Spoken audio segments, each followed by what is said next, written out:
Ça, c'est mon or. Et mon or, c'est mon argent. Voilà. Les pépettes.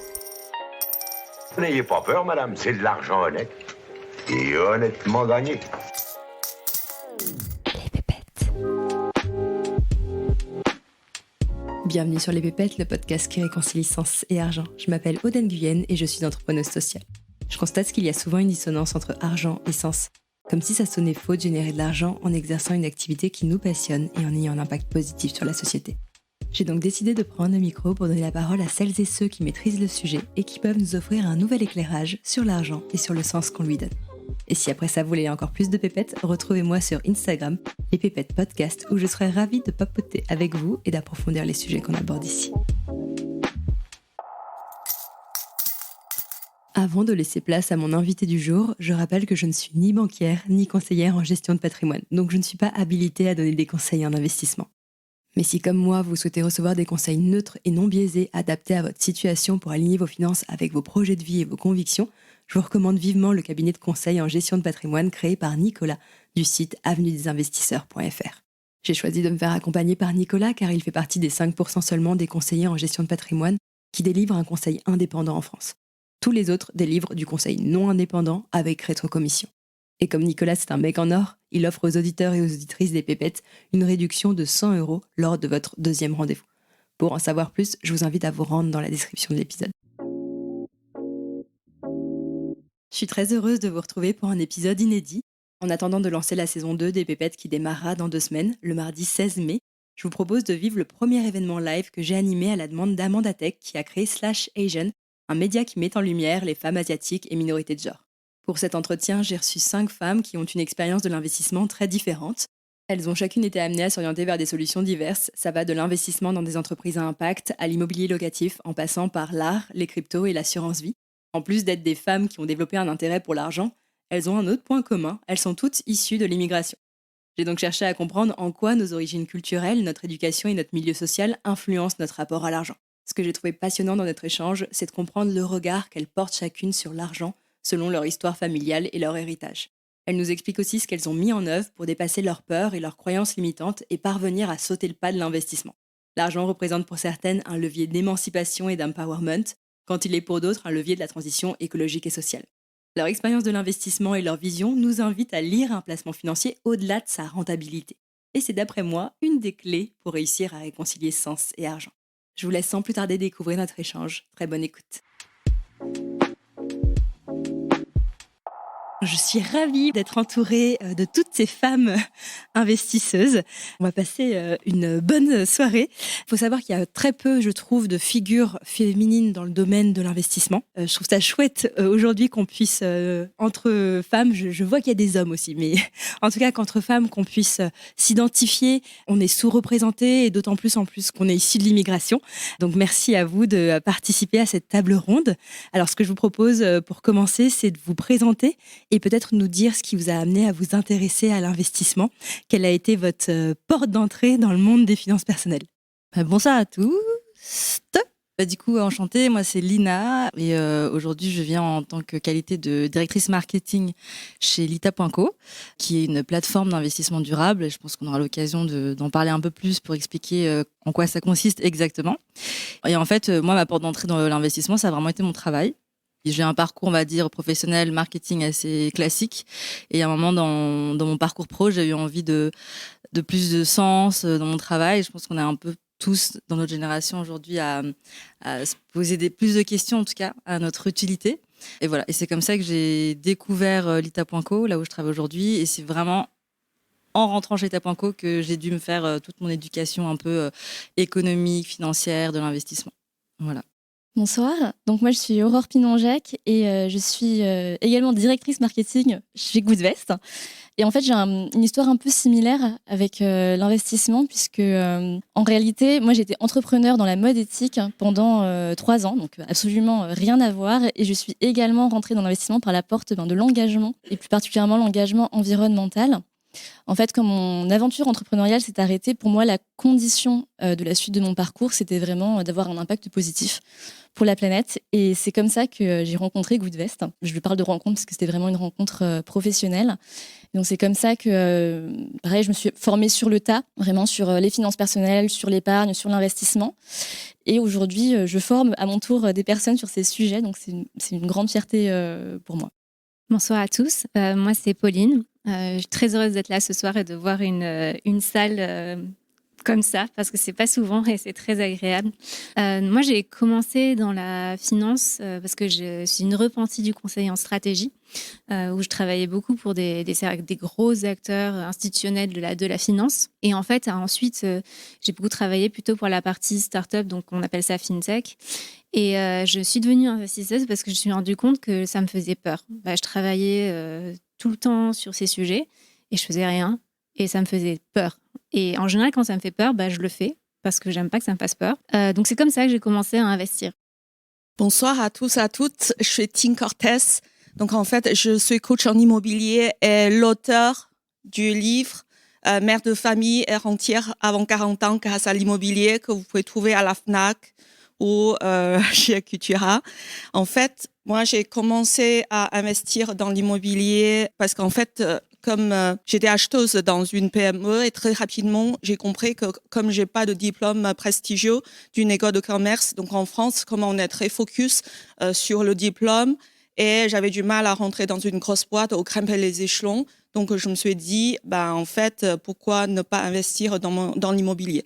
Donc, j'ai eu mon premier job en 2008 et en 2009, j'ai déjà commencé mon premier investissement immobilier. Bonjour à tous, donc je suis Dipti, ravie d'être là. Comme tu l'as dit tout à l'heure, c'est un plaisir de voir une salle aussi remplie. On vous a regardé d'en haut, donc on a été très contents. Ravis de faire cette session. Donc moi, je suis présidente de l'association EMA.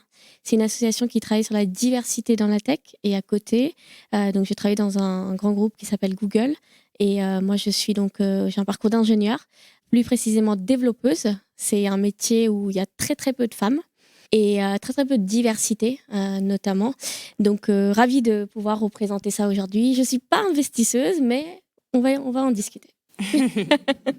Bientôt, voilà. Mais tu as les moyens de le faire. Voilà. C'est ça le principal. Merci pour vos présentations. On a autour de cette table des profils très variés, des personnes qui représentent des solutions d'investissement très diverses, avec l'ITA, le crowdfunding, l'assurance vie, l'immobilier. Donc ça va rendre cet échange d'autant plus riche. Moi, une question que je me suis posée, c'est pour vous, qu'est-ce que ça vous a apporté de vous éduquer financièrement? Pourquoi c'est essentiel, selon vous, aujourd'hui, de reprendre en main ses finances, d'autant plus quand on est une femme ou même quand on est une personne issue de l'immigration? Pourquoi c'est important ? En vrai, moi, j'ai fait des études, pareil, pas du tout d'ingénieur ou dans la finance.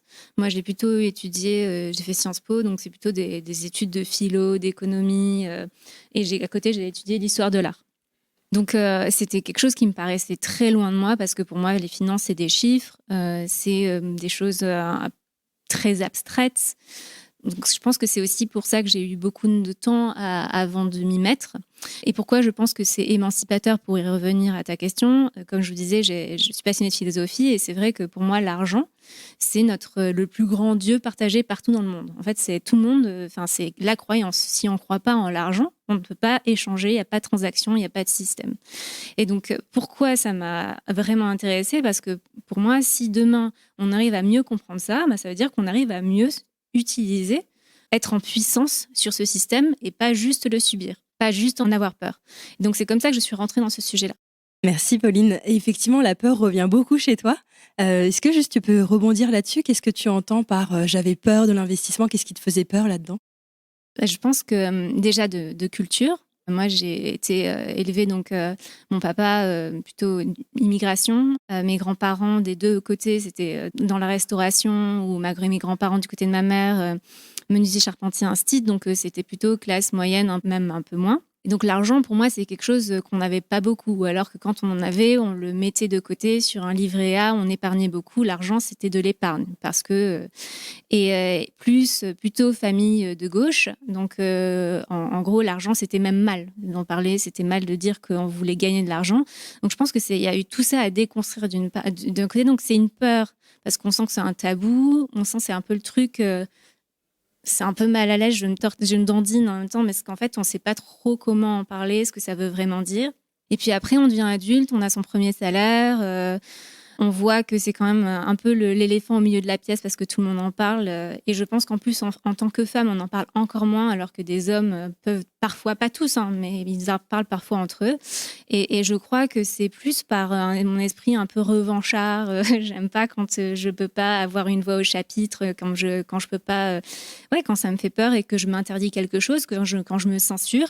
Et c'est comme ça que, pour moi, ça a pu avancer parce que je dis, mais pourquoi tu as fait des études, t'es pas plus débile qu'un autre, pourquoi tu t'y intéresserais pas plus? Est-ce que les peurs que décrit là Pauline, c'est des peurs que vous avez également ressenties au début de votre parcours d'investisseuse? En fait, est-ce que j'ai eu peur? Certainement. Je pense que tout le monde a des croyances par rapport à l'argent, mais je voulais rebondir par rapport à la question, c'est l'investissement immobilier ou l'argent. Pour moi, c'est juste un outil ou un tremplin pour avoir le choix. Aujourd'hui, 99% des gens n'ont pas le choix.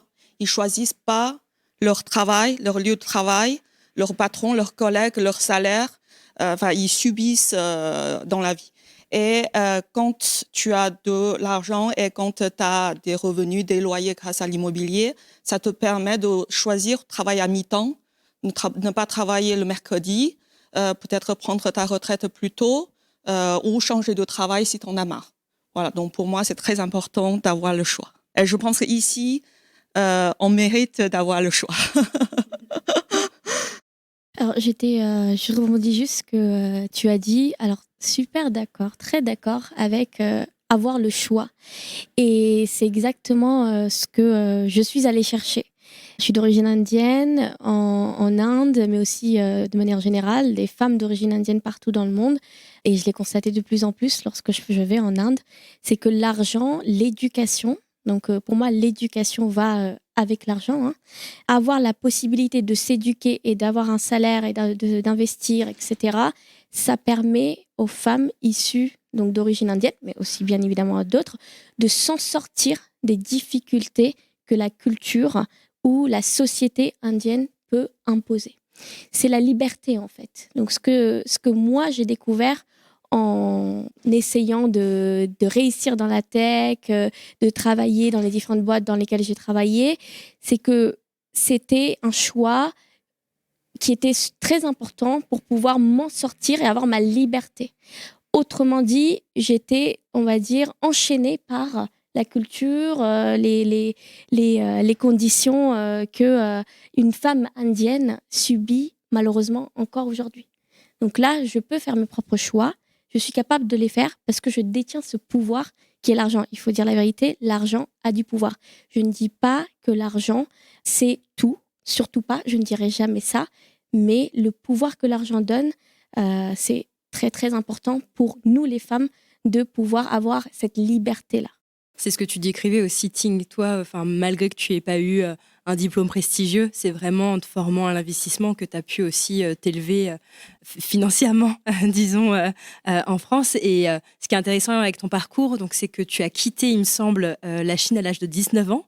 Tu es arrivé en France à l'âge de 24 ans. Quelles sont les différences culturelles que tu as pu noter entre la Chine et la France au niveau de la gestion de ses finances et de l'investissement? Les Chinois épargnent beaucoup pour se protéger des coups durs ou par manque de sécurité sociale. Donc en fait, j'ai quitté la Chine à l'âge de 19 ans. Donc en fait, avec mon premier salaire, je commence à épargner et aussi investir dans la pierre parce qu'en fait, en Chine, les gens investissent beaucoup, très jeunes, dans la pierre. Du coup, ça m'a aidé à commencer, à investir dans mon premier studio. C'était pas grand, mais c'était très important de commencer par un petit bien, un petit projet et de mener à bien ce projet. Je peux peut-être rebondir sur ce que parce que du coup, acting, on partage les mêmes origines. Donc moi, je suis d'origine chinoise, mais je suis née en Belgique. Donc j'ai grandi en Europe et aujourd'hui je vis en France. C'est vrai que ce que tu dis par rapport à la culture chinoise, en tout cas si on peut comparer ou quels sont les héritages de notre culture par rapport à notre rapport à l'argent, moi je pense qu'il y a la culture et c'est vrai que en Chine déjà, je pense qu'il y a moins de tabous autour de l'argent. Je pense, la culture, il y a une histoire aussi de prospérité et ça fait vraiment partie un peu des concepts de s'enrichir, même si en fait, quand on dit ça en France, c'est un peu moche, quoi, s'enrichir. Et c'est vrai qu'en Chine, le concept même de s'enrichir, c'est pas quelque chose de négatif. C'est vu comme quelque chose de prospère au sein de la culture. Après, voilà, on peut évidemment débattre de la notion ultra consumériste ou capitaliste derrière ça, mais en tout cas, culturellement, il y a quelque chose d'assez décomplexé par rapport à ça. Et moi, personnellement, j'ai pas eu une éducation financière. Genre, on m'a jamais assis sur une table en mode Lina, alors c'est comme ça que tu vas faire, je vais t'expliquer. Ça a été beaucoup d'héritage d'informations de manière informelle. Mais c'est vrai que ma mère m'a toujours mis cette pression d'épargne. Alors, je l'ai pas toujours écoutée. Parce que j'ai pas épargné. Voilà, c'est assez récent ma démarche maintenant d'épargner, de mettre de côté et d'avoir une vision un peu plus robuste de mes finances. Mais ça a toujours été une pression que j'avais de me dire ok, il faut que je fasse attention quand même à un espèce de patrimoine, ou aujourd'hui on pourrait même appeler ça un matrimoine. Voilà, mais je pense qu'au-delà de l'héritage culturel, pour aller un peu plus loin, il y a aussi, pour ma part en tout cas, il y a aussi une dimension, je pense, de classe. Moi, du fait d'avoir été élevée avec une mère célibataire, 2 enfants, aussi indirectement, moi, je pense que la première... parce qu'Amanda, aussi, tu nous posais des questions sur un peu c'était quoi notre héritage par rapport à l'argent. J'ai toujours eu cet héritage de ma mère qui me dit il faut que tu sois indépendante. C'était même pas une question de pouvoir mais plus d'indépendance et du coup lié à la liberté, quoi. De se dire ok, en tant que femme, tu peux avoir des coups durs, tu peux avoir un parcours de vie peut-être un peu comme le mien, un peu plus compliqué, et donc si tu veux te débrouiller, si tu veux être indépendante, tu vas devoir aussi t'émanciper financièrement et sois indépendante financièrement, quoi. Donc voilà, je pense que c'est un peu à la croisée de l'héritage culturel, mais aussi l'héritage un peu de la classe sociale aussi et du parcours aussi personnel qu'on peut avoir. Ça me fait penser aussi à ce que tu me disais, Aurore, que pour toi, c'était important aussi en tant que femme de te distancer un peu du rôle que a ta maman ou qui est très dépendante de ton papa, il me semble, au niveau de la gestion des finances. Et toi, tu as envie de prendre le contre-pied de ça et vraiment d'avoir le pouvoir sur son argent. Est-ce que c'est ça? Et si, comme tu as en plus baigné plus dans une culture vraiment franco-française, en quoi, selon toi, ça a influencé aussi aujourd'hui ton rapport à l'argent? Alors, effectivement, je vais rebondir sur ces 2 points parce que du coup, ça va contraster avec les histoires qu'on vient d'entendre. Donc, juste pour mettre un peu de contexte, moi, je suis née au Vietnam, mais j'étais adoptée à l'âge de 6 mois par mes parents, qui sont du coup effectivement très franco-français. Ce sont 2 grands blonds aux yeux bleus. Donc j'ai baigné dans la culture française depuis toujours. Et je trouve ça très juste en fait ce que vous disiez auparavant sur le fait que dans la culture française, le fait de s'enrichir, c'est considéré comme finalement un peu sale, c'est quelque chose sur lequel il faut être discret. Moi, j'ai complètement grandi là-dedans. C'est-à-dire que j'ai vu mes parents, quand j'étais enfant, investir. Ils ont beaucoup investi dans l'immobilier. Je les ai vus quand j'avais 6-7 ans acheter des terrains, construire des maisons, les revendre, les mettre en location, etc. Mais on ne parlait jamais d'argent. Je pense que je n'ai jamais entendu les mots épargne, les mots investir, les mots investissement immobilier, les mots rentabilité. Je les voyais faire tout ça, mais pour moi, ça n'avait pas de sens particulier parce qu'on n'en parlait pas à la maison. Et évidemment, ça m'a influencée. Et la conséquence de ça, c'est que quand arrivé à l'âge adulte, j'étais en situation d'investir. En fait, je l'ai tout simplement pas fait. Parce que même si j'avais baigné là-dedans et avec le temps, j'avais évidemment compris le sens de l'investissement immobilier, c'était juste pas naturel chez moi. Et ensuite, pour revenir sur ce que tu disais par rapport au schéma familial que j'ai pu connaître, effectivement, j'ai connu une configuration assez traditionnelle, finalement, où c'était mon père qui, d'une part, avait les plus gros revenus, même si ma mère a toujours travaillé. Et d'autre part, c'était lui qui gérait les finances de la famille. Et ma mère a toujours dit, moi, je lui fais confiance. Pour moi, c'est trop compliqué. Et puis, le jour où il ne sera plus là, je vendrai tout. Et puis voilà. Et c'est vrai que moi, c'est une configuration aujourd'hui dans laquelle j'ai pas envie de me retrouver. C'est aussi une question générationnelle, évidemment. Puis d'autre part, c'est très personnel dans le sens où Moi, on m'a pas dit de capitaliser sur l'investissement quand j'étais jeune, on m'a dit de capitaliser sur mes études. Donc j'ai été très poussée pendant toute ma vie à faire les meilleures études que je pouvais faire. Et arrivé là, en fait, je me dis, ce serait quand même un peu dommage, finalement, de juste me contenter d'augmenter mon patrimoine financier parce que j'ai un salaire, mais finalement de ne pas épargner, de ne pas investir et de ne pas avoir la maîtrise de ça. Donc effectivement, je prends un peu ce contre-pied par rapport à ma mère, que j'essaie aussi d'éduquer financièrement. Ça fait son chemin. Je ne pense pas qu'il y aura de révolution du jour au lendemain, mais c'est évidemment un sujet qui me touche et j'agis aussi en fonction de cet héritage familial, évidemment. Moi, je trouve ça surprenant que ce sujet soit aussi tabou en France et d'autant plus quand on a des parents comme toi, enfin, qu'on a un papa comme toi, investisseur. Ça me surprend énormément que, du coup, que ce soit pas au centre de la table. Et depuis que tu travailles, du coup, pour Goodvest, est-ce que peut-être que ça a permis de délier les langues sur ce sujet? Ça a permis de délier les langues sur ce sujet, absolument. Du coup, je baigne dans l'investissement pour le coup tous les jours de cette vie depuis que je suis chez Goodvest, donc depuis 1 an maintenant. J'ai dû construire une culture financière que je n'avais pas du tout et que du coup je ramène à la maison, même si je ne vis plus chez mes parents évidemment.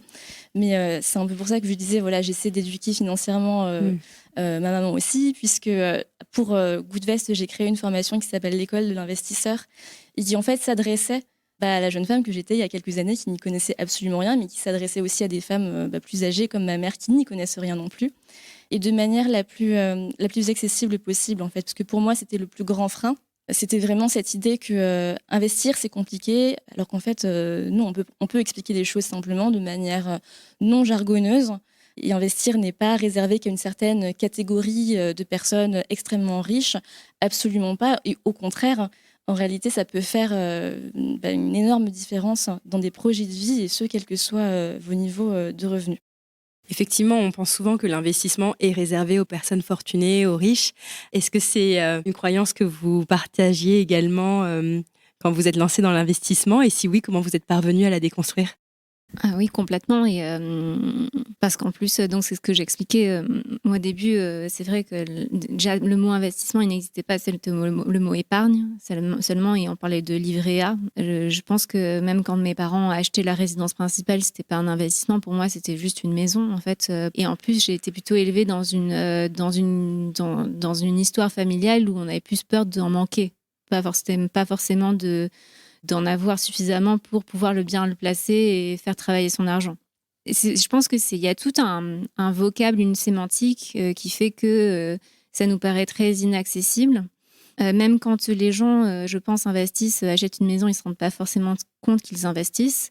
Et je pense que ça vient de plusieurs endroits. C'est que ça a été très rendu technique comme langage par les banquiers, notamment les assureurs, parce que pour des bonnes et mauvaises raisons, des bonnes raisons, c'est parce qu'il faut quand même protéger les gens, et donc il faut que ce soit bien régulé. Et donc, qui dit régulation dit complexité. Et puis en face, il y a toujours des gentils et des méchants. Il y a des gens qui ont pu des fois rendre ça encore plus opaque dans leur terminologie pour que ce soit pas accessible au plus grand nombre. Donc je pense que il faut pas avoir honte, parce qu'en fait ça résonne beaucoup ce que tu dis, où toi tu as toujours été moi aussi j'ai toujours été la bonne élève, et en fait on se dit, mais je pense en particulier quand on est femme, mais en fait je comprends pas et on se sent débile. Mais c'est pas notre faute. Souvent, je reprends cette formule de Johan Lopez de Snowball, si vous connaissez peut-être cette newsletter.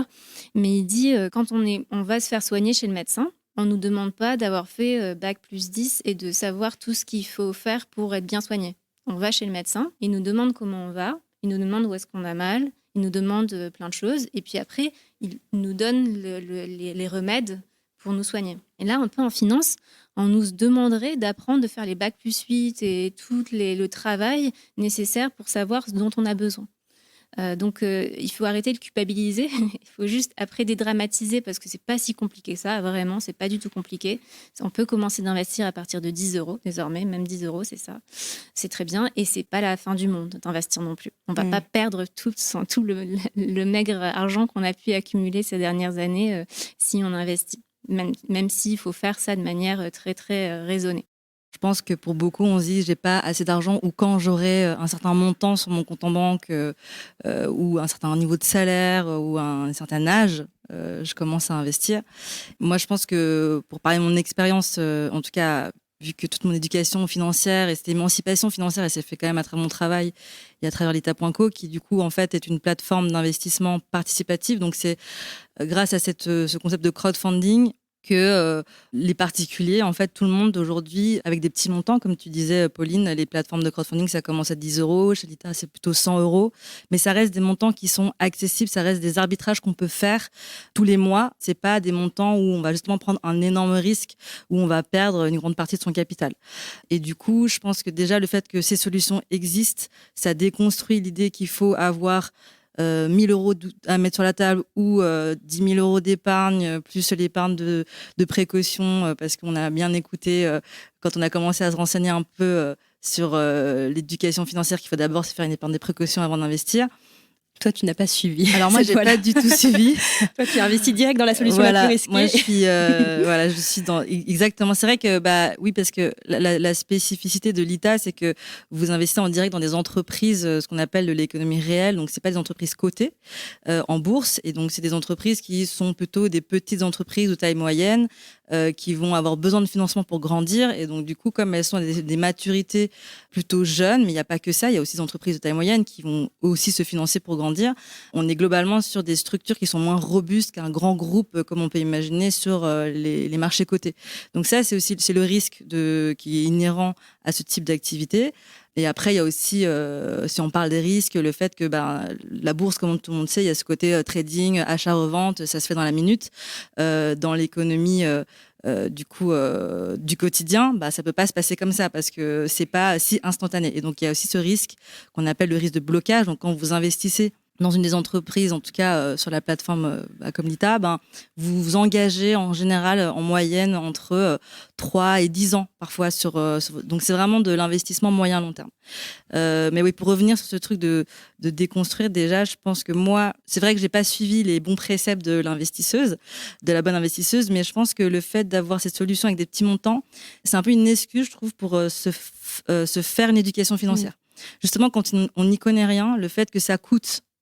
En fait, c'est comme si c'était une mini-formation qu'on se fait. Ça coûte 10 € d'acheter une part d'une entreprise qui fait une levée de fonds, qui, en plus de ça, s'avère être une entreprise à laquelle on est déjà cliente parce que c'est une entreprise qui fait des vêtements, par exemple. Et du coup, j'en profite parce qu'elle lève des fonds, elle cherche des nouveaux actionnaires, elle me propose à moi, à sa communauté, d'investir. J'y vais. Et j'en profite, en fait, pour 10 ou 100 € pour vivre cette expérience, en fait, de l'investissement et comprendre, finalement, ça veut dire quoi, aujourd'hui, acheter des parts d'une entreprise. Donc, je pense qu'il y a le fait que les montants, aujourd'hui, soient plus accessibles, c'est une accessibilité aussi d'éducation, une chance de s'éduquer. Et après, je pense que ce qui est un peu l'avantage des plateformes de crowdfunding dans le style l'ITA, c'est que moi, par exemple, j'avais la croyance de me dire c'est trop complexe. Et moi, j'aime bien les choses qui sont concrètes. Comme les marchés financiers, pour moi, c'était très nébuleux. Je n'arrivais pas vraiment à comprendre la logique qu'il y avait derrière, quoi. Quand j'ai commencé à travailler chez l'ITA, j'ai découvert qu'en fait, là, moi, je travaillais pour le financement d'entreprises dont je pouvais même voir les fondateurs venir discuter avec nous. Et du coup, tout était très concret. C'est une solution, ça peut être des vêtements, comme ça peut être une solution innovante pour de l'agroécologie, ça peut être de l'immobilier pour des populations, des cibles un peu plus précarisées. Enfin voilà, c'est très concret. Et je pense que... Toi, par exemple, tu as investi dans quoi ? Alors, moi, j'avoue, j'ai beaucoup investi dans des entreprises très orientées consommation responsable. Donc, j'ai investi dans des entreprises comme Murphy, qui sont plus dans la réparation, l'économie circulaire des appareils électroménagers. J'ai aussi investi dans une entreprise qui faisait du bio en ligne, mais du coup, qui s'est cassé la gueule. Donc, c'est aussi l'expérience d'investisseuse que j'ai perdu 100 €. Voilà, j'ai investi dans... C'était un concurrent de La Fourche, qu'on connaît peut-être aujourd'hui ici. En tout cas, à Paris, c'est assez connu. Voilà, mais je pense que le fait aussi de se dire qu'il existe différentes typologies d'investissement. Il y en a qui sont plus concrètes que d'autres, et ça peut aussi être un premier accès, parce que c'est sûr que l'investissement sur l'ITA, ça peut pas représenter l'ensemble de vos placements, parce que ça reste un placement risqué. Mais du fait de l'accessibilité, du côté concret, ça peut être une porte d'entrée, en tout cas, qui peut être vécue comme quelque chose de plus accessible pour s'y mettre. Voilà. Pour finir avec toi, Lina, je me demandais, comme tu disais que tu n'avais pas encore constitué cette fameuse épargne de précaution. Oui. En général, on recommande 3 à 6 mois Oui. de revenus de côté, en fait, pour faire face aux imprévus. Comment tu gères le risque lié à tes investissements dans l'ITA ? En fait, globalement, mes investissements l'État, ça ne représente pas beaucoup. Ok. Au total, j'ai dû investir 2 000 euros. Donc, par rapport à mon matrimoine qui n'est pas non plus énorme. D'un million, c'est sûr que c'est une goutte voilà. d'eau. Je ne suis pas encore ce rôle modèle-là, peut-être dans quelques années, j'espère. Mais Donc, concrètement, c'est une partie de ton salaire que tu mets chaque mois. Alors, tu vois coup, contrairement peut-être à l'investissement sur Goodvest en assurance vie, où là, ça va être plutôt des provisions mensuelles, là, sur l'ITA, c'est quand on veut, en fait. C'est-à-dire que c'est plutôt une question de momentum, parce qu'il y a une entreprise qui va proposer un produit financier ou qui est sur une activité ou qu'on connaît, qui va lever des fonds, et à ce moment-là, il faut y aller parce que dans 3 mois, ce sera fini, quoi. Donc, c'est vrai que sur l'ITA, moi, j'y vais un peu plus au coup de cœur, sachant que c'est des investissements plutôt risqués. Je me permets aussi d'aller au coup de cœur parce que je sais aussi que c'est des montants que moi, je restreins par rapport à ma capacité globale d'investissement. Ce genre d'investissement risqué, comme tu le dis, c'est compliqué que ça dépasse 10% de l'ensemble des investissements qu'on peut faire. C'est pas forcément là où on doit faire un all-in. Ou alors on sait qu'on est... En fait, ce genre d'investissement, c'est vous vous dites, c'est quelque chose, vous êtes OK de le perdre. Si vous êtes OK de le perdre, vous pouvez. Mais si non, faut pas. Voilà. Oui, c'est ce que tu me disais quand on avait préparé cet entretien, que toi, tu fais un arbitrage entre est-ce que je fais un resto ce soir, est-ce que je me fais livrer, ou est-ce que je mets ce même ticket dans Murphy ou dans 1083, enfin en tout cas dans une entreprise pour laquelle tu as un coup de Oui, cœur. c'est ça. C'est très ponctuel. Et tu as très bien fait de le rappeler. Nous aussi, on dit c'est pas plus... En fait, l'échelle, c'est 10% de l'épargne qu'on est prêt à placer. Et du coup, il y a 90 autres % qui sont sur des placements qui sont un peu plus robustes, avec plus de liquidité ou moins de risque de perte. Alors, au contraire, moi, ce qui m'intéresse, c'est à la fois les croyances limitantes, mais aussi les croyances favorables qu'on peut avoir et qui peuvent justement nous donner confiance en notre capacité à créer de l'argent, à faire de la richesse.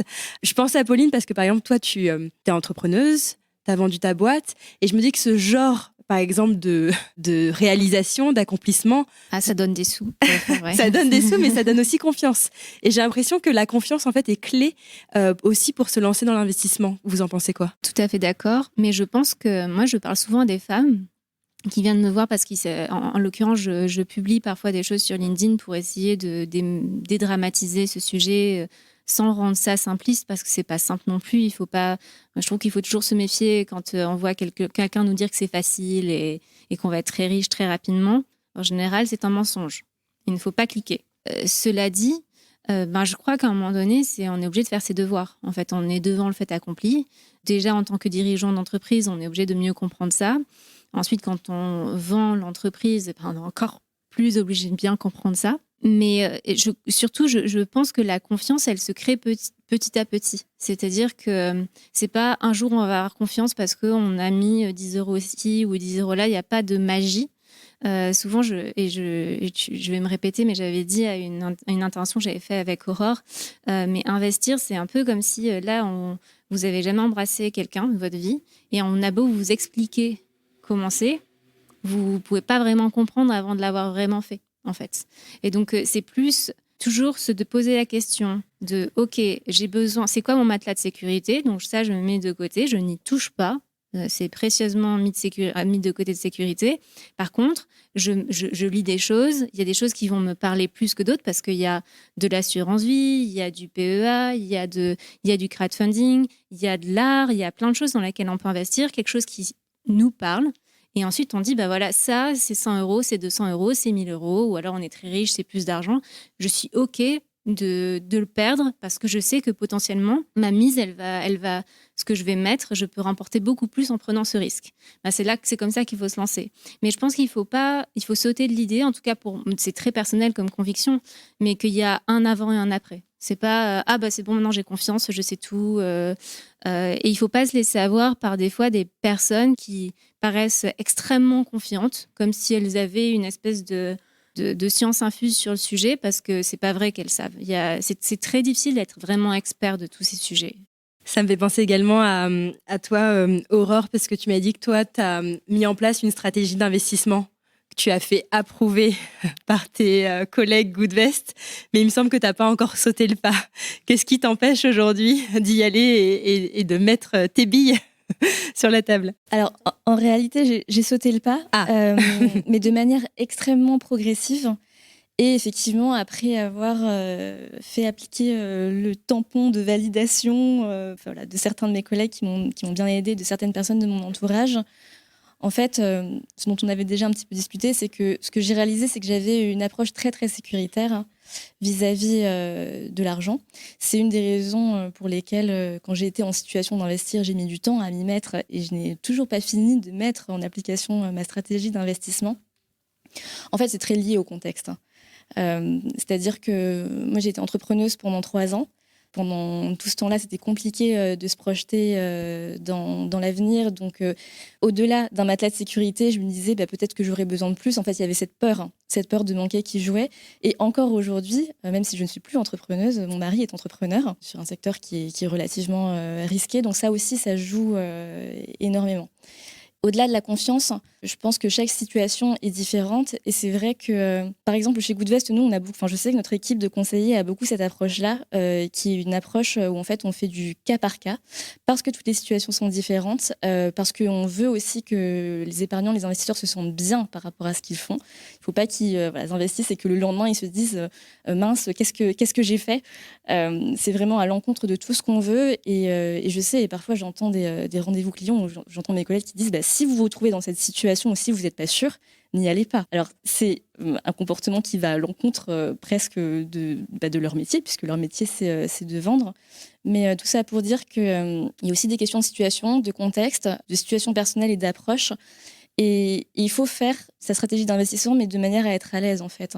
Il y a un moment donné, il faut se lancer. Il faut se mettre un petit coup de pied aux fesses en se disant t'as assez réfléchi, tu sais où tu vas. Mais en toutes circonstances, il faut être à l'aise avec soi et avec sa stratégie pour pas se retrouver dans 1 mois, dans 6 mois, dans 1 an, à se dire mince, mais qu'est-ce que j'ai fait? Oui, il faut pouvoir dormir sur ses 2 oreilles et Exactement. pas se réveiller en pleine nuit en vérifiant le cours des actions ou des... Tout à fait. Justement, donc une bonne façon de dépasser ces peurs liées à l'investissement, vous l'avez dit un peu en filigrane, c'est de comprendre dans quoi on investit et du coup de donner du sens à cette démarche. C'est un peu aussi ce que tu disais, Pauline, toi tu investis uniquement dans des choses qui te parlent, alors comment toi tu choisis tes investissements ? Déjà, je pense que ça vient aussi de la pratique. Mais moi, c'est vrai qu'au début, quand est-ce qu'on m'a parlé d'investissement, c'était je sortais de mes études. Et il y a un banquier qui avait fait le bottin, qui avait vu que j'avais fait cette école-là, donc ils avaient une stratégie comme ça. Je me suis retrouvée dans ce banquier. Déjà, il était je me sentais nulle. C'était un endroit très feutré, très machin. Il me parlait dans un jargon que je comprenais absolument pas. Et je sais que finalement, j'ai signé, mais je sentais que j'ai signé, je comprenais rien, juste par honte de pas comprendre. Et lui me disait mais si, c'est bien, je signais. J'ai rien perdu, mais j'ai rien gagné. Je me suis rendu compte bien des années après que en fait c'était vraiment pas un bon produit dans lequel il fallait investir. Et je pense que ça, c'était très, très paralysant. Et je pense qu'on sera tous confrontés à ça, même moi encore certainement. Moi, je pense que même les hommes sont confrontés à ça, mais je trouve que comme historiquement, quand même, la finance a été fait des hommes et je pense pas forcément à dessein, mais pour des hommes aussi, parce qu'en fait, on a tendance à faire des choses par rapport à ce qu'on connaît nous. C'est vrai qu'on sent beaucoup qu'on a un utérus, qu'on commence à investir. Moi, je me souviens, quand j'ai acheté mon appartement, c'était moi qui avais les sous grâce à ce que tu évoquais. Et le banquier ou le courtier parlait toujours à mon mari. Je disais, et puis mon mari, il devait dire, non, mais en fait, c'est elle qui a les sous. Ok, d'accord. Donc, je pense que c'est encore une fois, malheureusement ou heureusement, parce que je trouve que c'est pas facile, c'est un long cheminement. Et ma stratégie, et pour comment je fais pour avoir confiance, c'est qu'en effet, je n'investis que dans des choses que je comprends, que je maîtrise. Donc, concrètement, moi, j'ai fait des études d'histoire de l'art, donc j'investis un peu dans l'art. Et en plus, maintenant, grâce à des Goodvest, grâce à des Lita, on a des possibilités. Avant, ce genre d'investissement, investir dans l'art, investir dans les cryptos, investir dans l'immobilier, c'était très, très inaccessible parce qu'il fallait aller dans une banque qui avait les bons produits et c'était réservé à une élite qui avait non seulement le vocable pour en parler, l'entre-gens pour accéder à ça et les sous ensuite pour investir. Aujourd'hui, grâce à Internet, il y a plein de mauvaises choses qui sont arrivées, mais plein de très bonnes choses. Et on a des solutions comme Goodvest, par exemple, qui permettent de rendre ça beaucoup plus intelligible, beaucoup plus accessible, parce qu'on peut commencer à petit niveau. Donc, je pense que, encore une fois, règle de base, qu'est-ce que je mets de côté, c'est quoi mon matelas de sécurité. Une fois que j'ai eu mon salaire, j'ai mis de côté pour mon matelas de sécurité, qu'est-ce qui me reste pour pouvoir investir. Et après, ce qui me reste pour pouvoir investir, comment je le répartis dans des choses qui me parlent. Moi, en l'occurrence, donc si vous me demandez, j'investis dans une assurance vie pour préparer ma retraite parce que je pense que je n'en aurai pas. J'investis aussi dans un PEA, donc c'est sur les marchés, donc c'est de la bourse. Et ensuite, j'investis dans l'art, dans des startups et en crypto aussi. Mais c'est l'art, les startups et les cryptos, c'est ce que tu disais, c'est plus un momentum, c'est plus pour faire quelque chose qui me parle à moi. Voilà. Et dans l'art, par exemple, par quelle plateforme tu passes? Je passe par Masterworks, qui est une plateforme américaine et qui permet d'investir dans une fraction d'une œuvre d'art. Oui, voilà. Parce que quand on dit art, on s'imagine tout de non, suite la Joconde achetée. J'ai pas plein de tableaux, j'ai pas les richesses pour ça chez moi, donc c'est vraiment, ça me permet d'investir dans une fraction d'art. En fait, ce que je trouve intéressant dans Goodvest et particulièrement dans l'ITA, c'est qu'on redonne de l'importance finalement à ce critère d'affinité. Je trouve que jusque-là, quand on choisissait ces investissements, c'était uniquement sur des critères très rationnels, très économiques, des critères liés à la performance. Mais toi, quand t'en parles, Lina, j'ai plus l'impression que vraiment, ce que tu me disais, t'agis au coup de cœur. Tu donnes finalement beaucoup plus de place, de ce que j'entends, à l'aspect émotionnel qu'à l'aspect rationnel. Oui, parce qu'encore une fois, il s'agit d'investissements qui sont une infime partie d'un placement global. En fait, ce que je me demande, c'est est-ce que tu aurais pu investir aussi une partie de ton argent en assurance vie, dans un PEA, faire comme Pauline. Mais en fait, le fait d'investir dans des choses, comme tu dis, tangibles, palpables, qu'est-ce que ça te procure? Est-ce que ça te donne plus de plaisir et de sens que si tu le faisais dans une autre solution d'investissement? Oui, complètement. Je pense qu'on a aussi dans la compréhension, dans notre éducation financière, là, je pense que c'est global, un rapport à la finance qui est très froid et aussi on a un storytelling de la finance qui fait que ça va pas nous parler, quoi. Justement, et je pense que c'est quelque chose sur lequel on est aligné aussi avec Goodvest en tant qu'acteur d'une finance plus responsable, c'est de se dire que c'est pas une finalité et que il faut pas oublier que la finance est un outil économique et que l'outil il peut être dirigé vers plein de finalités et notamment des finalités de transition écologique et sociale.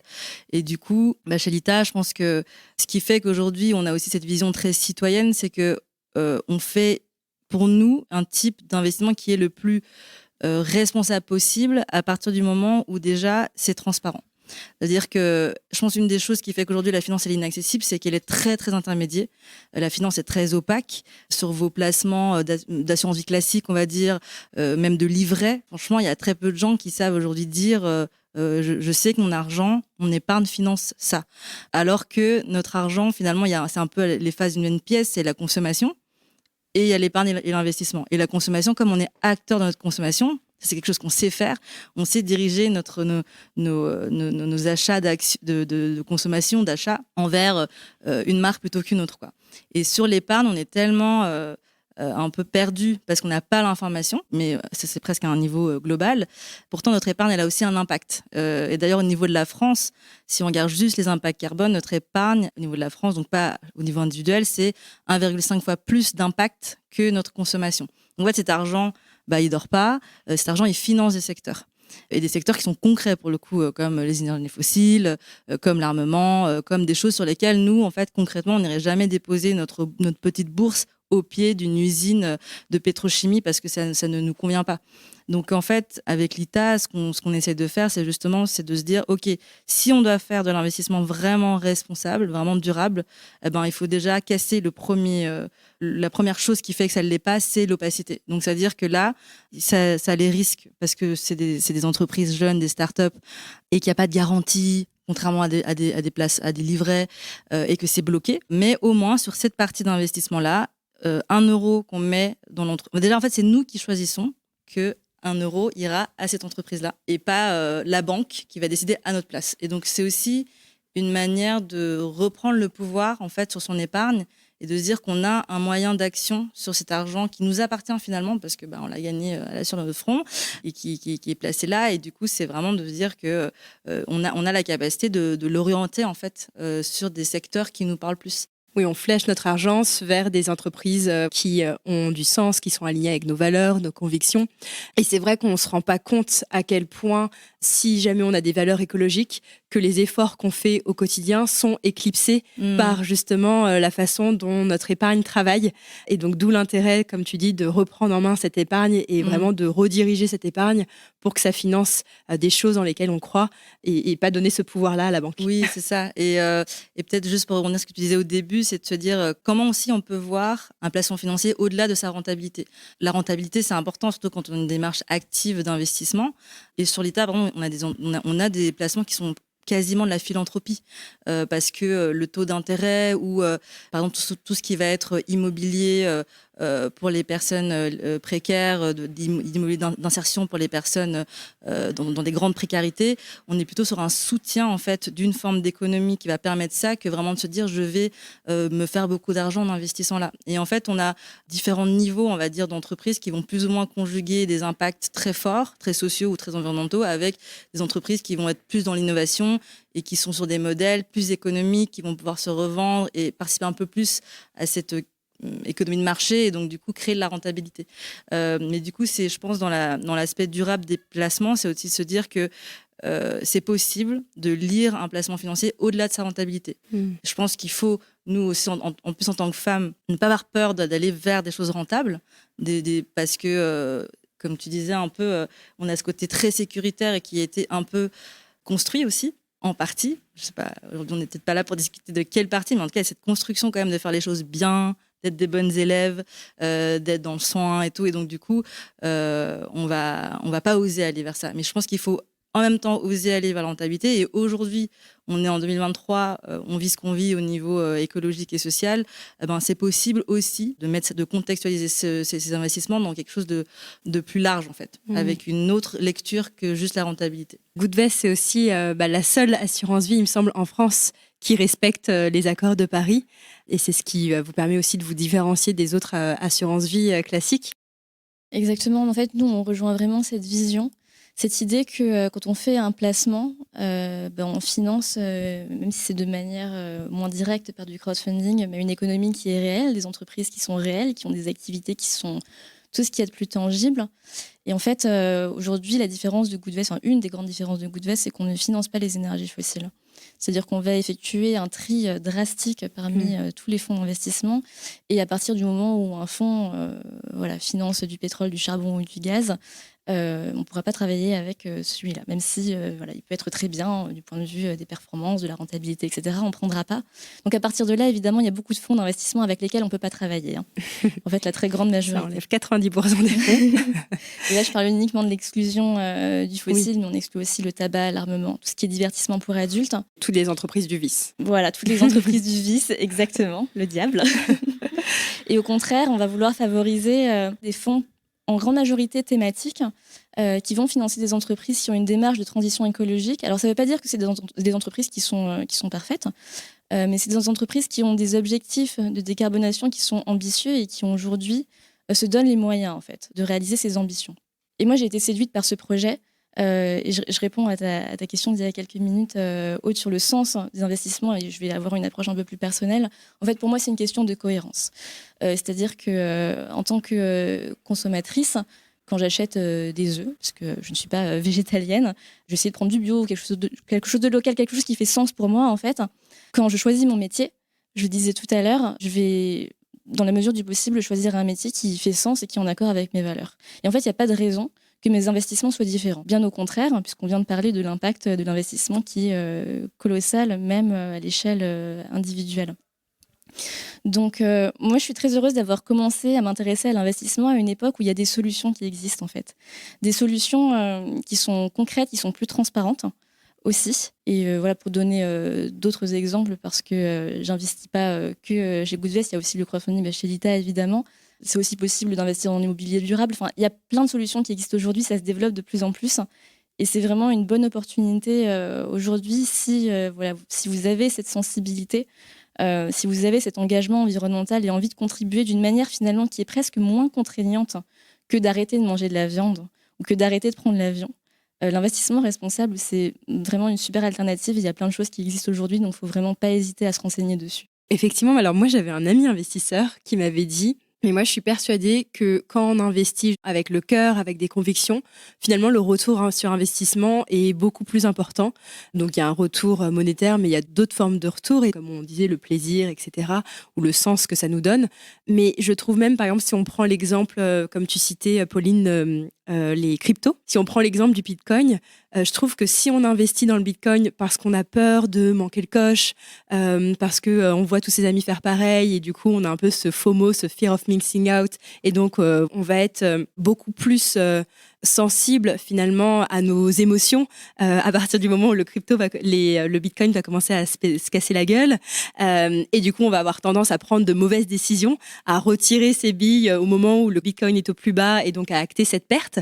Alors que si, comme toi Pauline, on investit dans le Bitcoin parce qu'on soutient en fait le projet social qu'il y a derrière, on comprend vraiment l'utilité sociale de ce type d'investissement, et ben là pour le coup on va avoir tendance à vraiment être là sur la durée, à investir sur la longueur, et du coup à ne pas être son pire ennemi, entre guillemets, parce que souvent le pire ennemi de l'investisseur, c'est soi-même, c'est sa psychologie. Pour toutes ces raisons, plus on investit dans des solutions qu'on comprend, qu'on soutient et dans lesquelles on croit, et plus j'ai l'impression, enfin ça c'est ma croyance, mais j'ai l'impression que le retour sur investissement sera important, et dans tous les sens du terme. Oui, tout à fait. Et je pense que c'était très intéressant ce que vous disiez toutes les trois sur le retour sur investissement. Il n'est pas juste pécunier, en fait, c'est pas que de l'argent.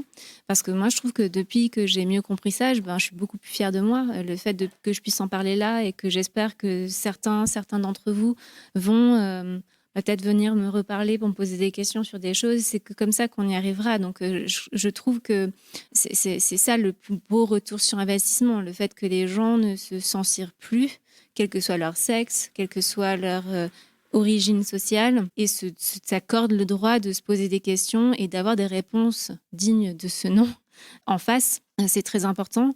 Et en effet, pareil, j'aime beaucoup ce que tu dis sur la crypto, parce que moi, j'ai commencé d'investir, ça s'appelait même pas crypto, ça s'appelait plutôt juste Bitcoin, des toutes petites sommes, parce qu'en fait, il s'avère que, comme je vous ai dit, je suis une repentie du conseil, tout le monde en parlait et je comprenais pas. Donc au début, j'ai commencé juste pour comprendre de quoi on parlait. Et en fait, c'est ce qu'on ne dit pas dans les médias. Bon, j'ai commencé en disant que l'argent c'est très politique, c'est une construction humaine, c'est une construction sociale en fait. Et Bitcoin, c'est exactement ça, c'est qu'il voulait recréer une société, recréer un système monétaire. Moi, je trouve qu'il y a plein de très belles idées dedans, et c'est pour ça que je continue d'investir un peu en Bitcoin. Je dis pas qu'il faut le faire, il faut, parce que moi, ça me parle, mais ça ne parle pas forcément à tout le monde. Mais je plus sois vos messages en disant que le retour, il n'est pas juste financier. Bon, on va parler un peu d'IMO aussi. Je n'ai pas oublié ce côté-là de la table. Alors, quand on s'intéresse à l'investissement pour la première fois, moi, je pense que ce qui peut faire peur aussi, comme on le voit un peu autour de cette table, c'est la pluralité et la diversité des solutions d'investissement qui existent. Et moi, quand je me suis intéressée pour la première fois à l'immobilier, franchement, je pense que ce qui m'a freinée, c'est de me dire, mais quelle est la stratégie d'investissement locatif j'ai envie d'adopter? Est-ce que j'investis dans un immeuble de rapport, dans un studio? Est-ce que je fais de la colocation? Est-ce que je fais de la location longue durée, courte durée, du nu, du meublé? Enfin, vraiment, on ne sait plus où donner de la tête. Et pour moi, ça peut être un frein, une cause d'inaction et d'immobilisme. Alors, du coup, une question que moi, je me suis posée, c'est toi, Ting, qui accompagne les personnes qui se lancent dans l'investissement immobilier, quels sont les conseils peut-être que tu leur donnes pour les aider à définir la stratégie d'investissement qui leur correspond? En fait, aujourd'hui, sur Internet, il y a un effet qui s'appelle l'effet diamant. C'est-à-dire, on est tous attirés par les bling-blings qui brillent. On entend souvent, j'ai 30 ans, j'ai déjà 30 appartements. Ça me fait penser à ton livre quand même. J'ai 40 ans et je suis rentière. Et j'ai eu 100 000 euros de plus-value avec un seul achat-revente. On est tous attirés. Du coup, quand on se lance, on voulait aller plus haut, plus loin et plus riche à partir du premier appartement. Dès le premier investissement, on voulait se lancer dans une colocation ou dans un immeuble de rapport en province, soit disant que sur un tableau Excel, c'est 15%, 12% ou 20% de rendement. Malheureusement, c'est seulement sur un tableau Excel. Parce que, en fait, tout à l'heure, on a parlé de la confiance. En fait, le conseil que j'aurais donné aux débutants, c'est vraiment commencer petit. il est très important de comprendre le projet, commencer par un box, une place de parking ou un studio, pourquoi pas. De se faire la main, de comprendre comment choisir l'emplacement, comment demander un crédit, comment faire les travaux et comment gérer les locataires. Parce que demander un financement à un banquier sur une somme de 50 000 euros, c'est beaucoup plus facile qu'un financement de 300 000 euros. Pareil, faire des travaux sur une superficie de 20 mètres carrés, c'est beaucoup plus facile que refaire un immeuble de rapport de 200 mètres carrés. Donc vraiment commencer petit, parce que souvent en France, on dit chat échaudé craint l'eau froide. Donc si tu réussis ton premier investissement, même petit, je voulais dire un box à 10 000 euros, ça te rapporte 80 euros par mois, tu as confiance en toi, ton banquier il a confiance en toi, du coup pour le deuxième, tu pourras te lancer dans une colocation ou dans un immeuble de rapport. Donc ça, c'est très important de commencer petit. La deuxième chose, c'est passer à l'action, parce que c'est très bien de venir nous écouter, mais si ça reste... Si tu reprends ta vie d'ici ce soir, demain, tu peux regarder des vidéos sur YouTube ou lire. C'est très bien de lire mon livre. Il faut vraiment passer à l'action, parce que sinon, ça reste de la théorie. Et c'est très important de franchir le premier pas. C'est un peu l'anecdote que je t'avais partagée, mais moi, je pense que je suis un peu la mauvaise élève parce que je fais jamais les choses dans le bon ordre. Par exemple, c'est un peu une fierté, mais j'ai acheté sans apport. Et je pense que c'est un truc qui n'arrive pas souvent. Bravo. Il y a pas. Non, ne m'applaudissez pas. Parce que ça fait 2 ans que j'ai acheté, je m'en remets que maintenant. Donc, j'ai acheté au-dessus de mes moyens. Mais j'ai acheté. Mais tout ça pour dire, je pense que parfois, on nous dit un peu la bonne suite logique des choses à faire. Et en fait, ça dépend d'où on part dans la vie. Mais parfois, ça peut prendre longtemps. Et je pense qu'on peut aussi être impatient ou se dire, le temps que j'ai ce salaire-là ou que j'arrive à économiser 6 mois de salaire de côté, je vais jamais y arriver, quoi. Et c'était juste pour dire que quand tu disais passer à l'action, c'est vraiment ça. C'est-à-dire que moi, si j'avais pas eu cette copine qui m'a dit, Mélina, tu sais que maintenant tu peux emprunter sans apport parce que les taux sont super bas. Je fais, ah bon, mais c'est pas possible. Mais si, à la banque Intel, regarde et tout. Et si j'avais pas eu cette copine qui m'avait donné cette information de me dire c'est possible, mais je l'aurais jamais fait. Et je pense que j'aurais encore attendu que ce soit le bon moment. Et puis finalement, on aurait été en 2023. Bon, désolé pour l'audience, mais c'est pas trop le bon moment cette année parce que les taux sont très élevés, c'est plus cher d'emprunter. Vous pouvez avoir un import et acheter en cash, mais bon, voilà. Mais ce que je veux dire, c'est que j'aurais pu rater le coche il y a 2 ans d'acheter mon appart parce que j'aurais été dans cette position d'attente. Donc je pense aussi dans la vie, parfois les petits hacks, c'est aussi de se dire qu'on peut oser passer à l'action, même si on n'a pas coché toutes les cases, ou même si on coche pas toutes les cases, et qu'on ne se sent pas légitime de faire ci ou de faire ça. Et voilà, et ça m'a mis le pied à l'étrier. Et oui, mon premier gros investissement, c'est ça, c'est ma résidence principale aujourd'hui. Mais de dire que dans tout, que ce soit l'immobilier ou les cryptos, le crowdfunding ou une assurance vie, enlevez-vous cette case de c'est pas pour moi, c'est pas le bon moment. Et peut-être ce soir, repartez en vous donnant un objectif de dire je vais aller sur Goodvest. Et juste de dire je vais mettre 10 euros ou 100 euros et ce mois-ci, je m'achète pas le super pull que j'avais envie de m'acheter et je les mets dans un placement juste pour y aller, quoi. Passer à l'action. Oui, c'était très intéressant par rapport à taux, parce qu'il est vrai qu'il y a 1 an et demi, on était sur 1%. Aujourd'hui, c'est 3,5-4%. Donc souvent, les gens me demandent est-ce que c'est le bon moment. Je pense qu'il faut attendre. En immobilier, souvent, on dit que le premier bon moment, c'est il y a 20 ans et le deuxième, c'est aujourd'hui. Alors, pour quelle raison ?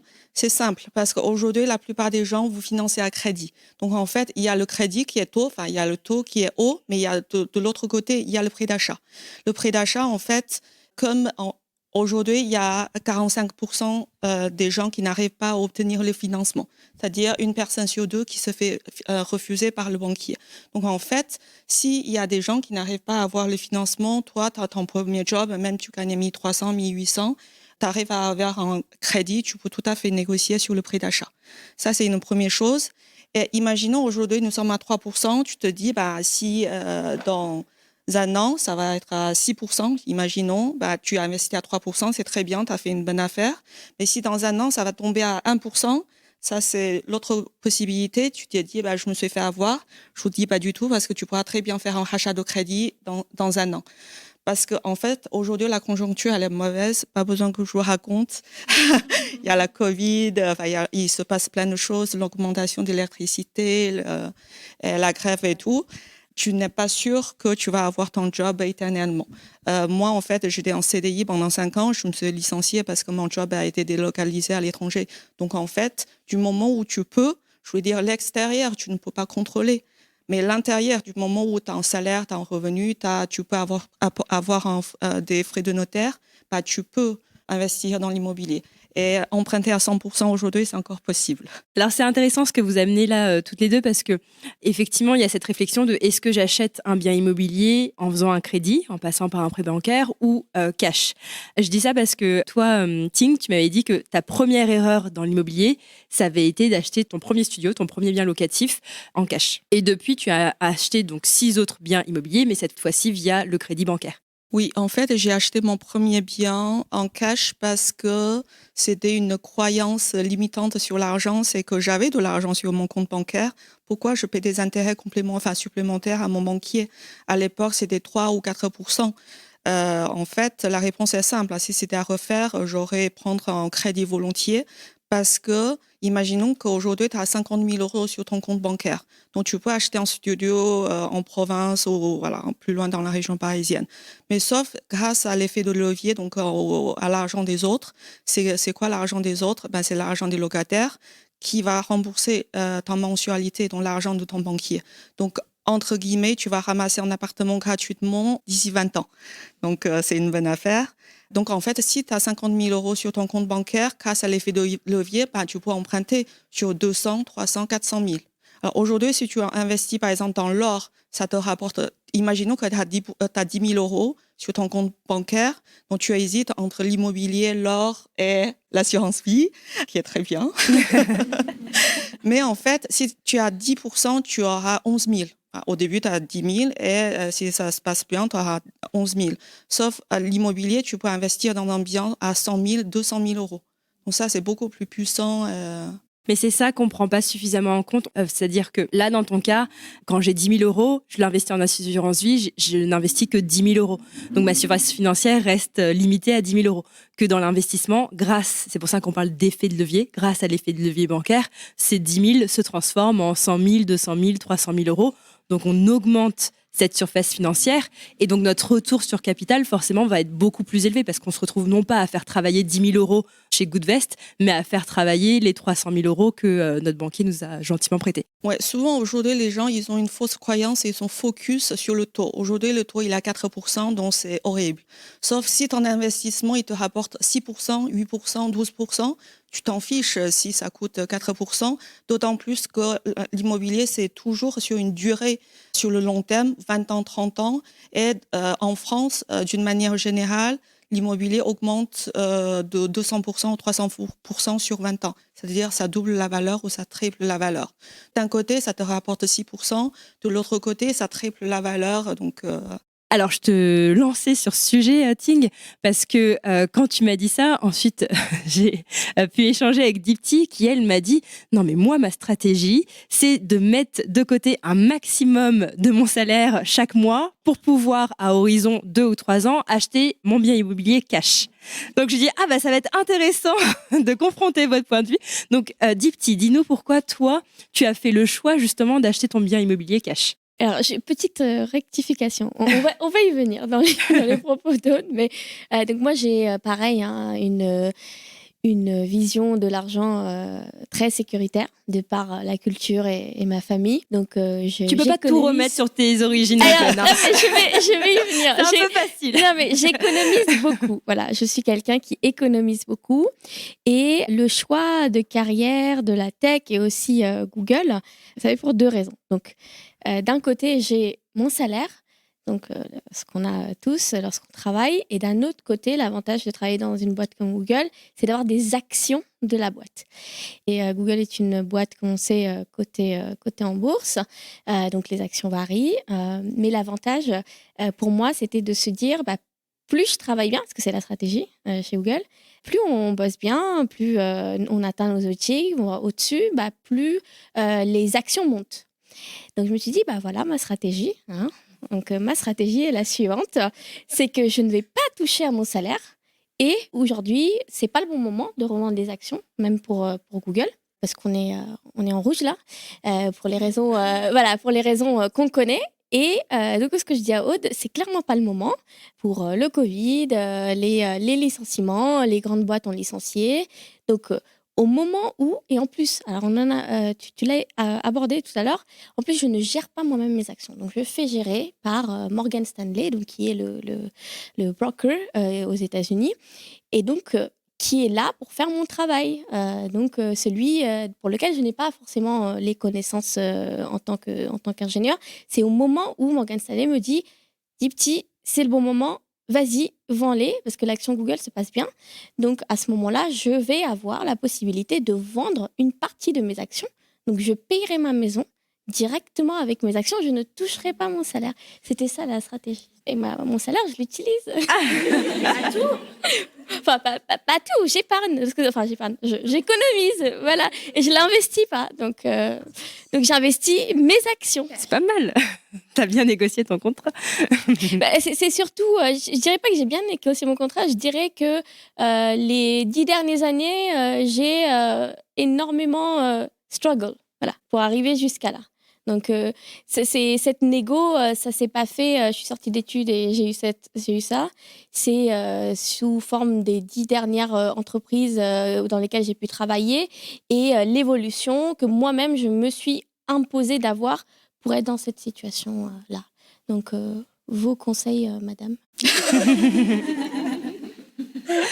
Est-ce qu'elle a raison de garder ses actions Google et de les vendre du coup dans 2-3 ans pour acheter derrière son bien immobilier cash? Sachant, alors je précise, chose que tu n'as pas dit là, mais sachant que ce sera aussi un peu un investissement locatif, parce qu'il y a une partie de cette résidence que tu vas louer. Voilà, donc je me dis, là c'est bien anticipé, hein. Je me dis, je vais prendre une grande maison. Voilà, je suis tout le temps en déplacement, je ne suis pas mariée, je n'ai pas d'enfant, donc tout va bien pour le moment. Voilà. Du coup, voilà, la vie est belle. Je me dis, voilà, je prends 4-5 chambres, donc c'est l'idée. Je peux en louer une partie, voire même avoir, alors ça, je pense que tu la connais, des maisons qui sont collées, hein, des 2 maisons en une. Et du coup, louer une partie et garder une pour moi. Est-ce que tu crois que tu es aussi riche que ton banquier? Est-ce que tu as plus de sous que ton... Imaginons que tu as 300 000 euros, c'est juste voilà, un exemple. Est-ce que tu crois que ton banquier il a plus d'argent que toi? Lui en tant que banquier ou la banque? La banque, la banque. La banque. On ne peut pas avoir plus d'argent que la banque. En fait, il n'y a pas de stratégie meilleure. À mon sens, aujourd'hui, imaginons que tu as 300 000 euros sur ton compte bancaire. En fait, tu achètes une maison, tu le divises en 2, tu loues une partie, c'est très bien. Mais grâce à l'effet levier, tu peux emprunter à 600 000, 900 000, 1 million d'euros. C'est ça l'intérêt, tu vois, pour assurer ta retraite ou transmettre tes enfants. Alors, du coup, venons à la retraite. Nous avons une retraite qui est très importante chez Google. Qu'est-ce qu'on fait? Tu vois, en fait, ça, c'est, en fait, je répondrai plus tard. Est-ce qu'on investit dans l'immobilier ou pas? Ça dépend de ton pourquoi. Toi, tu as fait des études supérieures, tu es super belle. Tu as un salaire confortable, donc peut-être toi, tu n'as pas besoin. Tu n'as pas besoin d'investir dans l'immobilier pour assurer ta retraite. Donc, amuse-toi, en fait.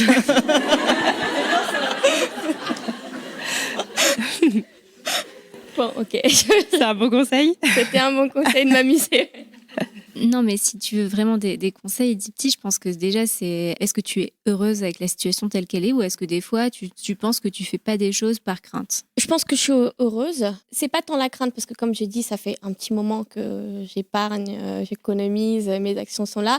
Donc, je peux prendre ce risque. Okay. Voilà, je peux le prendre, mais je le prends pas parce que en fait, je suis très... je sais quand prendre le risque. Je sais à quel moment. C'est pas le moment. Mais dans ce cas, tu as dit la phrase clé parce que je pense que si tu mesures ton risque, c'est pas juste un espèce de genre un truc, un peu un gros nuage et tu te dis j'ai peur, mais tu sais pas vraiment pourquoi. En fait, si tu mesures ton risque et tu es conscient de ton risque, bah pour moi, tu fais ce que tu veux, quoi. Il y a pas de... C'est très bien ce que tu fais déjà. Bah voilà. Tout va bien. Merci.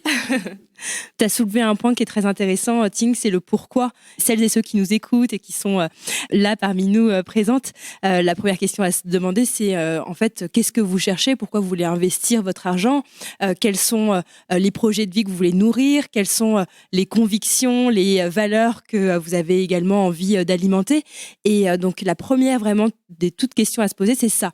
Et après, je rajouterais par rapport à ce qu'on s'est dit autour de cette table que le critère financier rentabilité est forcément un critère à prendre en compte, mais il n'y a pas que celui-ci. Il y a également le critère d'affinité, le côté coup de cœur, le côté émotionnel dont on a abordé et qui n'est pas à négliger. Et je pense qu'on n'en parle pas assez dans l'investissement. Pour conclure, ce que je vous propose, peut-être, c'est s'il y en a encore parmi vous là qui hésitent encore à sauter le pas de l'investissement, est-ce que vous auriez un conseil à partager, un dernier mot à donner pour celles et ceux qui seraient encore sur la réserve? C'est qu'aujourd'hui, si tu as déjà, par exemple, tu as déjà fait une simulation sur Internet, tu sais, à la retraite, tu vas toucher, je sais pas, 1000 euros ou 500 euros à la retraite. On ne parle pas de 500 euros d'aujourd'hui, on parle de 500 euros ici, vous êtes super jeune, hein, dans 30 ans. Donc ça équivaut à 250 aujourd'hui. Tu sais que tu ne peux pas vivre avec 250 euros à la retraite. Donc là, tu as le pourquoi. Ou par exemple, tu es très attaché à la famille, tu vas avoir des enfants et tu aimerais travailler à 80%, ou prendre ton mercredi et actuellement tu bosses à 3 heures de chez toi aller-retour. Donc en fait, tu sais que tu aimerais avoir du revenu passif ou assurer la retraite. Donc là, ça vaut vraiment le coup de commencer maintenant. Donc c'est... Plus tu attends, plus tu vas payer cher les intérêts, moins tu peux emprunter, et tu vas payer cher l'assurance. Donc avoir ton pourquoi, c'est très important. Si tu n'as pas ton pourquoi, bah, c'est très bien de regarder Netflix le soir ou aller au parc le week-end. Enfin, c'est très bien. Mais voilà, c'est très important de prendre 10 minutes et dire pourquoi je fais ça. Bah, moi, le conseil, c'est un peu, je dirais, d'être sûr de ce que vous voulez faire. Et puis, surtout, je pense que prendre la décision au bon moment et au moment où on se sent le plus à l'aise. Je dirais surtout attendre. Moi, je prendrais mon exemple, donc d'attendre et dès qu'on se sent prêt, de prendre la décision. Parce que malheureusement, les regrets, vivre avec, c'est pas facile. Ouais, je pense que c'est essayer de pas prendre la notion, parce que souvent on dit investir c'est risqué. Et donc moi je sais que c'est souvent quelque chose mentalement, comme on m'a toujours dit ça quand j'étais plus jeune, investir c'est risqué, donc je mets de côté parce que je veux pas faire des bêtises avec mon argent, parce que je mets longtemps à travailler, c'est douloureux, comme tu dis, tu struggles pour arriver où tu en es.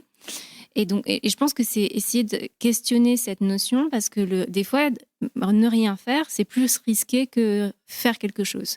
Parler de l'inflation, il y a plein de... Donc, c'est pas prendre ça comme quelque chose qui vient du ciel et qui est une vérité assénée. Investir, c'est risqué. C'est parce que tout est question de contexte. C'est risqué par rapport à sa situation personnelle, c'est risqué par rapport à un contexte macroéconomique, et donc c'est essayer de se forcer à mesurer quel est son risque. Si on veut, et ça c'est très théorique, si on veut quelque chose de plus actionnable, si vous vous dites je veux investir dans quelque chose d'un peu risqué, donc typiquement de l'investissement direct dans une entreprise, dans de la crypto-monnaie, dans de l'art, des choses qui sont plus risquées. Pourquoi on dit que c'est risqué? Parce que souvent ça fluctue plus. Dites-vous que si vous investissez, c'est quelque chose que vous investissez et vous regardez plus, c'est pour du très long terme. Et surtout que vous investissez quelque chose que vous pouvez perdre. Moi, mon conseil pour vous lancer dans l'investissement, c'est vraiment d'y aller en fait petit à petit. Si c'est vraiment quelque chose qui vous rend appréhensive, on n'est pas obligé d'investir toute sa fortune ou toute son épargne d'un seul coup, loin de là.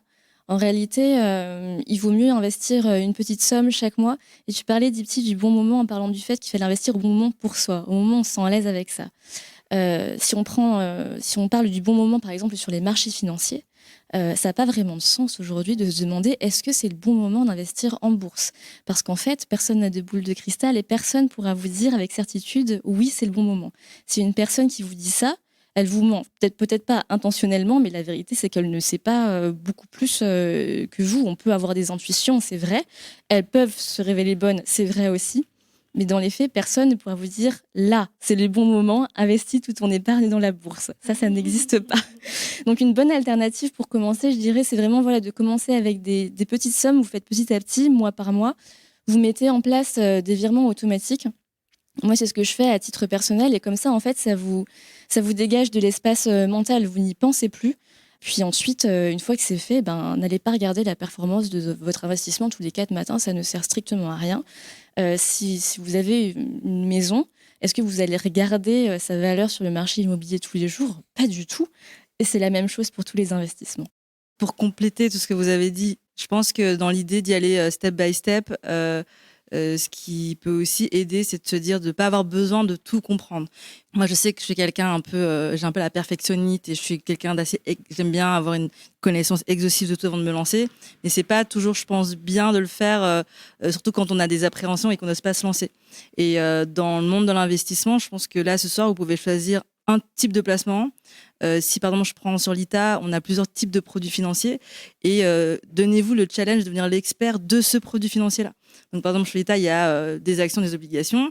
Ces 2 produits qui fonctionnent pas de la même manière, on va se dire ok, je vais investir en actions et je vais essayer de comprendre ça veut dire quoi investir en actions. Et bachoter un peu, comme vous avez dû bachoter à l'école, un sujet. Et en vrai, vous verrez que déjà, c'est pas compliqué. C'est très facile d'accès. Là, il faut pas avoir fait des études d'ingénieur ou comme quoi, tu vois, Dipti, toi, tu as des études quand même très techniques. Et malgré tout, l'investissement, ça, c'est pas quelque chose d'évident. Parce que ça montre qu'en fait, il n'y a pas besoin de technicité nécessairement. D'avoir un doctorat en maths pour comprendre l'investissement. Au contraire, c'est vraiment accessible à tout le monde. C'est juste, il faut se lancer dedans. C'est un peu comme les impôts. On est en plein dedans d'ailleurs. Il faut juste sortir de cette phobie. Et ce qui peut aider, c'est d'y aller petit bout, quoi. Et donc, petit bout, c'est un placement. Par exemple, l'assurance vie. Ok, je vais essayer de comprendre c'est quoi l'assurance vie. Et ce qui est cool maintenant, c'est qu'avec Internet, c'est qu'il y a plein de ressources. Tu as parlé Snowball. Il y a plein de comptes Instagram comme En Privé, comme Plan Cash, comme Regenize, c'est assez cool. Il fait des feuilles volantes, il t'explique c'est quoi l'économie de manière hyper visuelle. Il y a Épinard aussi. Voilà. Il y a plein de trucs. On pourra vous donner les références. Les pépettes aussi, il faut écouter les podcasts aussi audio, l'information audio. Vous avez en vrai à votre disposition, il y a déjà plein de ressources gratuites qui sont super bien faites, très pédagogiques. Et voilà, peut-être juste commencer petit et devenir expert de votre petit truc. Et après, vous serez plus, avec le temps, un peu expert de plus de petits trucs. Et finalement, vous aurez une connaissance financière un peu autodidacte. Mais n'ayez pas peur, je pense, d'être autodidacte. En tout cas, je dédie du temps à ça. Parce que pour apprendre quelque chose, il faut toujours un peu de temps. Et c'est juste de faire un peu un arbitrage de temps et de passer une soirée pas devant Netflix pour une fois et d'apprendre quelque chose sur un produit financier, quoi. Donc, à vous de définir votre stratégie d'investissement et les solutions dans lesquelles vous voulez investir selon votre rapport au risque, selon votre relation à l'argent, selon votre affinité, vos convictions, vos valeurs et le sens que vous donnez à cette démarche. Je pense que ça conclut bien l'échange qu'on a eu. Merci beaucoup à vous 5. Merci Aude. Merci Aude. Merci à vous.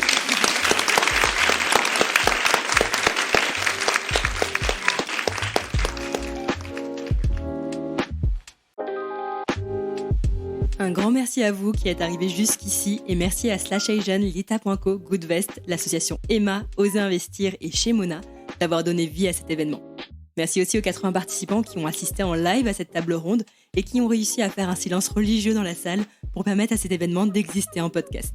Ça a été pour moi un grand défi technique que j'ai relevé grâce à l'aide d'Amanda Tech et Alice Kriev qui est l'ingénieur son qui m'accompagne dans cette aventure podcastique. J'espère que notre conversation vous a donné envie de vous intéresser et de vous former davantage à ce sujet pour des raisons qui dépassent la seule envie de faire de l'argent. Je serais curieuse aussi de savoir si leurs témoignages ont fait écho à vos propres histoires, à vos peurs et à vos croyances en lien avec l'argent. Vous pouvez venir me voir et m'en parler sur Instagram, les Pépettes Podcast.